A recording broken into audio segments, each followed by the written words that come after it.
Halo warga intelektual sekalian. Kisah murtad paling aneh sedunia menurut saya pribadi adalah kisah murtad Bambang Nurseno. Wow, luar biasa, gila, gila, gila. Kenapa dia murtad? Apa alasannya? Bukankah agama terdahulu mengatakan bahwa agamanya yang paling berakal gitu ya. Lalu kalau agama terdahulu mengatakan bahwa agamanya itu paling berakal, kenapa Bambang Nurseno ini murtad gitu? Itu kan yang jadi pertanyaan besar. Kemudian katanya dia murtad karena perbandingan agama.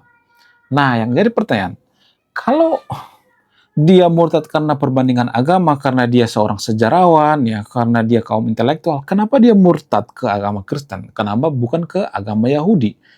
Ya, itu kan yang jadi permasalahan. Kalau dia mempelajari agama Samawi, agama Abrahami, dan lain sebagainya, kenapa bukan ke agama Yahudi gitu ya? Harusnya kan ke agama Yahudi, karena agama Yahudi itu agama terdahulu.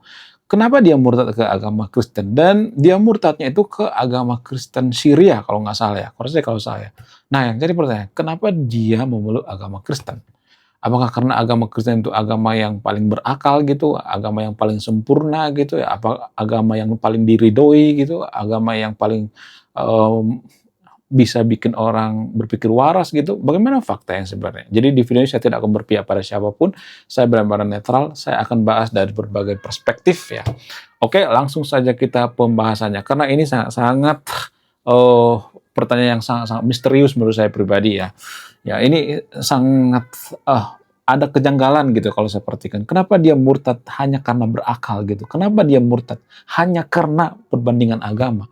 Dan kenapa ke Kristen? Kenapa nggak ke agama Yahudi? Ya, langsung saja kita ke pembahasannya. Mari kita kenyot. Saya tidak berpihak pada Kristen di sini, saya bukan buzzer Kristen ya. Gini-gini, kalau saya perhatikan agama Kristen ini bisa tetap jadi mayoritas dan diminati banyak orang, ada berbagai faktor sebenarnya. Ada momentum di mana orang Kristen ini, ya nggak semuanya tapi disclaimer ya, orang Kristen ini introspeksi diri. Orang-orang Kristen yang ada di Eropa, orang Kristen zaman dulu mereka introspeksi diri guys. Lah, kok introspeksi diri? Emang dulu melakukan kesalahan dan sebagainya? Ya, agama Kristen dulu melakukan yang namanya kesalahan. Apa itu kesalahannya? Agama Kristen dulu selalu menunggangi negara. Makanya Eropa mengalami zaman agak kegelapan.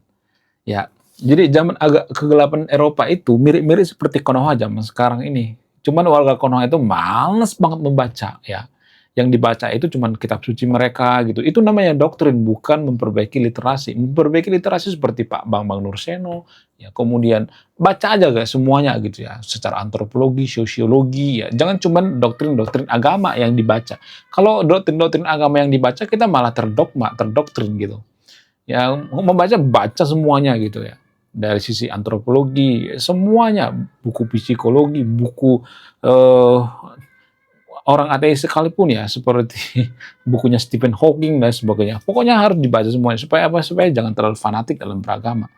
Jadi kalau saya perhatikan Bang Nurseno ini memilih agama Kristen ya, menurut keyakinan saya, karena agama Kristen itu dianggap agama yang nggak semuanya, tapi disclaimer, nggak semua orang Kristen baik ya, ada juga yang jahat ya, ada juga yang korup ya.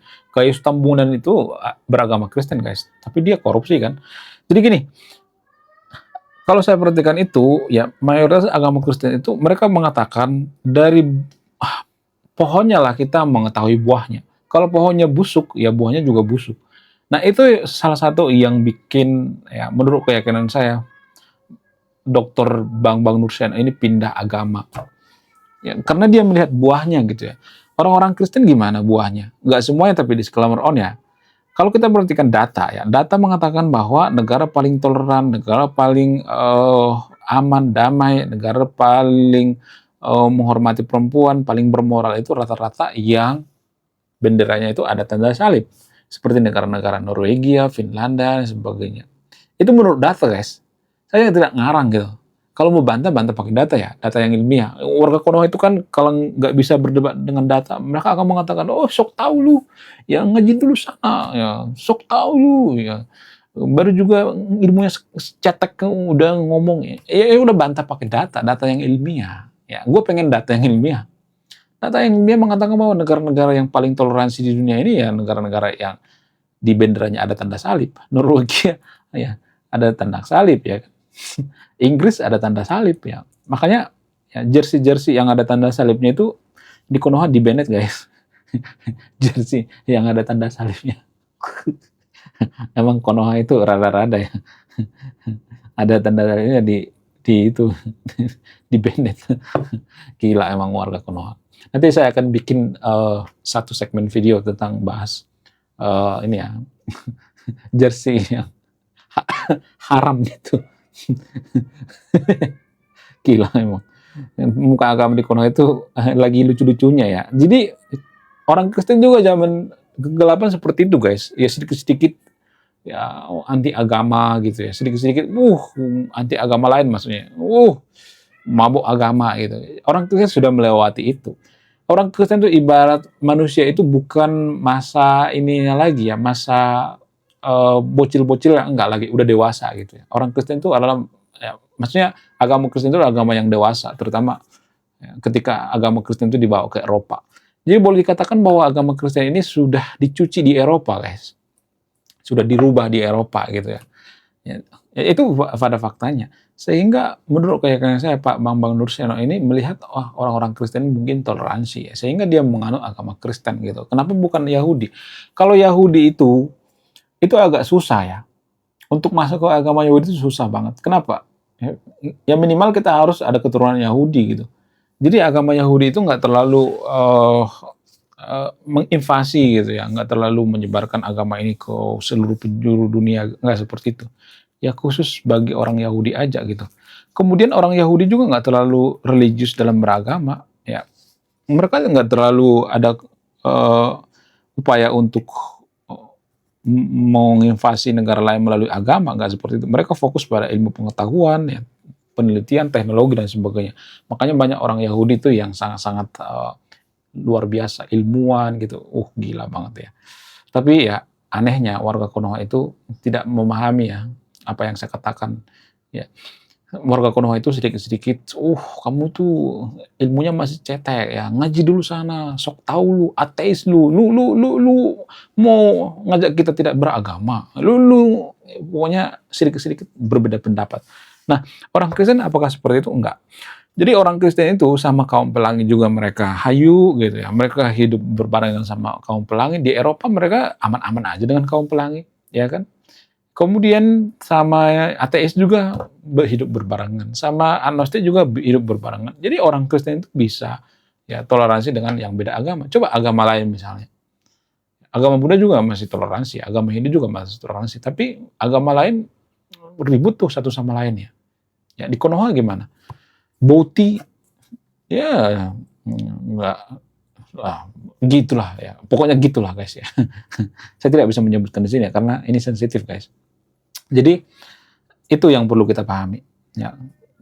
Kalau suatu agama itu tidak bisa hidup berdampingan dengan agama lain itu susah. Ya. Itu tuh bukan bentuk daripada toleransi. Ya negara-negara yang bisa hidup berdampingan negara lain atau agama-agama yang bisa berhubungan dengan agama lain itu agama yang toleransi. Ya harusnya seperti itu, harus ada toleransi. Ya bukan sedikit-sedikit musuhan gitu ya, sama ateis dimusuhi, sama agnostik musuhi, ya. Sedikit-sedikit musuh ya, sedikit-sedikit perang ya, sedikit-sedikit ribut gitu. Ya, itu bukan agama damai guys, itu agama kehancuran gitu. Ya, kenapa bisa seperti itu? Apakah karena dipengaruhi oleh ideologi perang? Dalam agama Kristen apakah ada istilah ideologi perang? Nggak ada. Saya tidak mengglorifikasi agama Kristen di sini ya. Ada juga orang Kristen yang jahat ya, nggak semua orang Kristen baik ya. Ada juga yang jahat.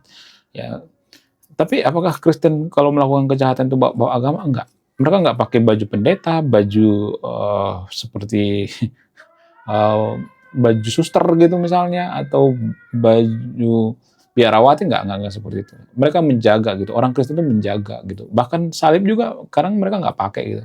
Mereka sangat menjaga gitu. Menurut kalian gimana? Coba tulis komentar ya. Jadi pada intinya saya melihat Bambang Nursiono ini memilih agama Kristen itu karena dia melihat bahwa agama Kristen ini ya bisa lah gitu ya toleransi dengan agama lain gitu. Tapi permasalahannya kenapa hanya ada hanya satu Bambang Nursiono gitu? Kenapa enggak banyak gitu ya? Kenapa cuma satu? Tapi kan kalau kita berpikir secara rasional ya Bambang Nursiono pindah ke agama Kristen itu kan dia jadi minoritas kan. Masalahnya kan keluarganya kan mayoritas Muslim ya. Dia jadi minoritas. Kalau dia jadi pejabat misalnya, jadi bupati, ya jadi apa segala macam, susah kan kalau udah minoritas kan. Jadi ini penuh resiko sebenarnya.